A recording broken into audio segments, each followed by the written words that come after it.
దినోత్సవ వేడుకలు ఘనంగా నిర్వహించారు. వేడుకల్లో పాల్గొన్న పార్టీ పొలిట్ బ్యూరో సభ్యులు కాలువ శ్రీనివాసులు, మాజీ ఎమ్మెల్యే ప్రభాకర్ చౌదరి మహనీయుల చిత్రపటాలకు పూలమాలలు వేసి ఘనంగా నివాళులర్పించారు. అనంతరం జాతీయ జెండాను ఎగరవేశారు. వారు మాట్లాడుతూ ఎందరో మహానుభావులు తమ జీవితాలను పణంగా పెట్టి దేశానికి స్వాతంత్ర్యం తీసుకొచ్చారని అన్నారు. ఐకమత్యమే ఒక మహాబలంగా ఎంచి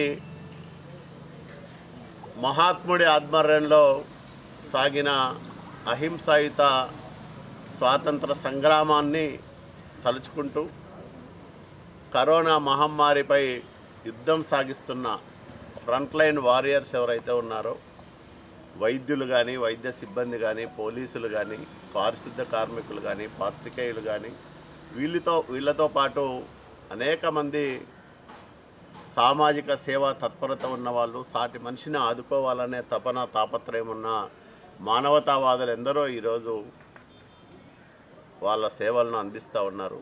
ఏ ఆశయ సిద్ధి కోసం ఆశలు వాసి పరదేశీయుల పాలనలోని పీడన పోగొట్టడానికి ప్రయత్నించిన త్యాగనిరతికి, అదేవిధంగా ఇతరత అనేక త్యాగాలు చేసినటువంటి మహోన్నత వ్యక్తుల యొక్క ఆశయాల్ని, విధానాల్ని ఈ యొక్క 15 ఆగస్టు రోజు చరిత్రచరణం చేసుకుంటూ, స్మరించుకుంటూ ఆశయ సిద్ధి కోసం అందరూ కూడా కార్యోన్ముఖులై ముందుకు సాగాల్సిన అవసరాన్ని ఈ యొక్క ఆగస్టు 15వ తారీఖు గుర్తు చేస్తుంది.